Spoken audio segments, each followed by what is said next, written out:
പൃഥ്വിരാജ് അടക്കം 8 താരങ്ങൾ നിരസിച്ച ഷാരൂഖ് ചിത്രം ഒടുവിൽ ഏറ്റവും വലിയ ഹിറ്റുകളിലൊന്ന്. നിങ്ങൾ ആദ്യമായിട്ടാണ് ഈ ചാനൽ കാണുന്നതെങ്കിൽ എല്ലാവരും ഒന്ന് സബ്സ്ക്രൈബ് ചെയ്ത് ബെല്ലൈക്കൺ അമർത്തുക.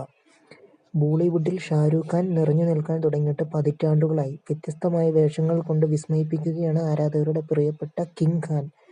ഷാരൂഖ് ഖാനെ സ്ക്രീനിൽ കാണാനായി മാത്രം ആളുകൾ തിയേറ്ററിലേക്ക് ഒഴുകിയെത്താറുണ്ട്. ലോകമെമ്പാടും വലിയ ആരാധക നിരയാണ് താരത്തിനുള്ളത്.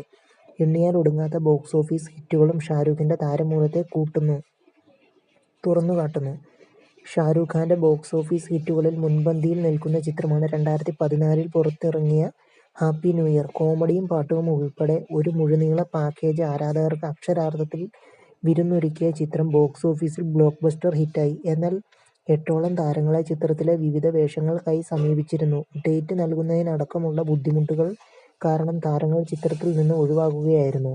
ഷാരൂഖ് ഖാന് പുറമെ ദീപിക പദുക്കോൺ, സോനു സൂദ്, അഭിഷേക് ബച്ചൻ, ജാക്കി ഷറഫ് എന്നിവരും ചിത്രത്തിൽ പ്രധാന കഥാപാത്രങ്ങളെ അവതരിപ്പിച്ചിരുന്നു.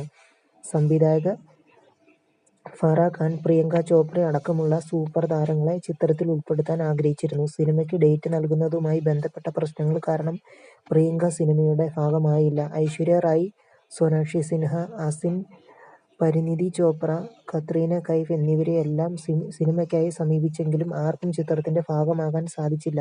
സോനു സൂദ് അവതരിപ്പിച്ച കഥാപാത്രത്തിന് വേണ്ടി ഫറാഹ് ഖാൻ ആദ്യം സമീപിച്ചത് ജോൺ എബ്രഹാം, പൃഥ്വിരാജ് എന്നിവരെയായിരുന്നു. എന്നാൽ അവർക്കും ചിത്രത്തിന്റെ ഭാഗമാകാൻ സാധിച്ചില്ലെന്നാണ് റിപ്പോർട്ടുകൾ. ഷാരൂഖിന്റെ ഭാര്യയായ ഗൗരി ഖാനാണ് ചിത്രത്തിന്റെ നിർമ്മാണം നിർവഹിച്ചത്. വൻ ഹിറ്റായ ചിത്രം ലോകമെമ്പാടും 397 കോടിയോളം രൂപ നേടി. 150 കോടിയിലായിരുന്നു ചിത്രത്തിന്റെ മുടക്കുമുതൽ. ആ വർഷത്തെ ഏറ്റവും വലിയ ഹിറ്റുകളിൽ ഒന്നായി ചിത്രം മാറുകയും ചെയ്തു. നിങ്ങൾ ആദ്യമായിട്ടാണ് ഈ ചാനൽ കാണുന്നതെങ്കിൽ എല്ലാവരും ഒന്ന് സബ്സ്ക്രൈബ് ചെയ്ത് ബെല്ലൈക്കൺ അമർത്തി ലൈക്ക് ചെയ്യാൻ ശ്രമിക്കുക.